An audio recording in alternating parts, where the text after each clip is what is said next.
அண்ணாமலை கையில் TVK files, full freedom கொடுத்த அமித்ஷா. மாநில தலைவராக ஆட்டத்தை தொடங்கும் அண்ணாமலை. அண்ணாமலை டெல்லி பயணம் தமிழக அரசியலை மட்டுமில்லை, இந்திய அரசியலையே பரபரப்பை ஏற்படுத்தியிருக்கிறது. குறிப்பாக அண்ணாமலை பாஜகவில் இருந்து விலகி தனி கட்சி தொடங்கப் போவதாக வெளியான தகவல் தமிழக மீடியா முதல் நேஷனல் மீடியா வரை விவாத பொருளாக மாறியுள்ளது. குறிப்பாக தமிழகத்தை தாண்டி இந்தியா முழுவதும் உள்ள பாஜக ஆதரவாளர்கள், பாஜக தொண்டர்கள் அண்ணாமலை பாஜகவை விட்டு வெளியே செல்லக்கூடாது என சமூக வலைதளத்தில் தங்கள் கருத்துக்களை பதிவு செய்து வருகிறார்கள். இப்படியான பரபரப்பான சூழலில் டெல்லி சென்றுள்ள அண்ணாமலை அங்கே பாஜக தேசிய தலைவர் நிதின் நபின் அவர்களை சந்தித்து தன்னுடைய ராஜினாமா கடிதத்தை இமெயில் வாயிலாக அனுப்பி வைக்கிறேன், தான் பாஜகவில் இருந்து விலகுவதற்கான காரணத்தையும் விளக்கமாக தெரிவித்திருக்கிறார். இதனைத் தொடர்ந்து மிக பொறுமையாக அண்ணாமலையின் விளக்கத்தை கேட்ட நிதின் நபின், தற்பொழுது எந்த முடிவும் எடுக்க வேண்டாம், மத்திய உள்துறை அமைச்சர் அமித்ஷாவை சந்தித்து பேசுங்கள் என்று நிதின் நபின் தெரிவித்திருக்கிறார். இதனைத் தொடர்ந்து அண்ணாமலை அமித்ஷா சந்திப்பு நடந்துள்ளது. அப்போது அண்ணாமலை எதிர்கால அரசியல் என்ன என கேட்டிருக்கிறார் அமித்ஷா. தனக்கு பாஜகவில் முழு சுதந்திரம் இல்லை, கடந்த முறை மாநில தலைவராக இருந்தபோது கூட சுமார் 60% தான் என்னால் சுதந்திரமாக செயல்பட முடிந்தது.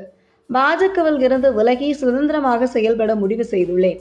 நான் மாநில தலைவராக இருந்தபோது அதிமுக திமுக 2 கட்சிகளுக்கு எதிராக அரசியல் செய்தேன். அதனால்தான் பாஜகவை கடந்த நாடாளுமன்ற தேர்தலில் 11% வாக்கு வங்கியாக உயர்த்த முடிந்தது. மேலும் நான் மாநில தலைவராக இருந்த டிஎம்கே ஃபைல்ஸ் வெளியிட்டேன். அதனைத் தொடர்ந்து ஏடிஎம்கே ஃபைல்ஸ் வெளியிடவும் தயாராக இருந்தேன். ஆனால் அதற்குள் பாஜக அதிமுக கூட்டணி உறுதியானது. தற்பொழுது பாஜகவில் இருந்து வெளியேறி அதிமுக திமுக தாவேக ஆகிய 3 கட்சிகளையும் எதிர்த்து அரசியல் செய்ய இருக்கிறேன். மேலும் எப்படி இதற்கு முன்பு டிஎம்கே ஃபைல்ஸ் வெளியிட்டேனோ அதேபோல் டிவிகே ஃபைல்ஸ் வெளியிடுவேன். திமுகவை நிலைகுலைய வைப்பதுதான் கடினம், தாவேகவை நிலைகுலைய வைப்பது அவ்வளவு கடினம் இல்லை. ஏனென்றால் தாவேக ஆட்சியில் குறிப்பாக விஜய் மீது நிறைய குறைபாடு உள்ளது.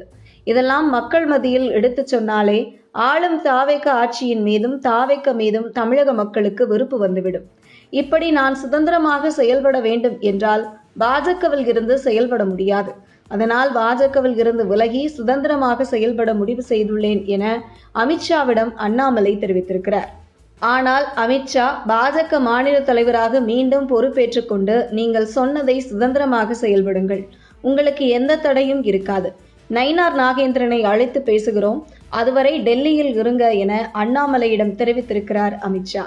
இதனைத் தொடர்ந்து நயினார் நாகேந்திரனை அழைத்து டெல்லி தலைமை பேசியிருக்கிறது. இந்த நிலையில் வாரிய தலைவர் போன்ற ஏதேனும் ஒரு பொறுப்பு அல்லது வேறு ஒரு பொறுப்பு நயினார் நாகேந்திரனுக்கு வழங்கப்பட்டு பாஜக மாநில தலைவராக அண்ணாமலை விரைவில் நியமிக்கப்பட இருப்பதாக டெல்லியில் இருந்து வரும் தகவல் உறுதிப்படுத்துகிறது. அந்த வகையில் அண்ணாமலையின் 2.0 அரசியல் ஆட்டம் விரைவில் தொடங்கப்பட இருப்பதாக தகவல் வெளியாகியுள்ளது.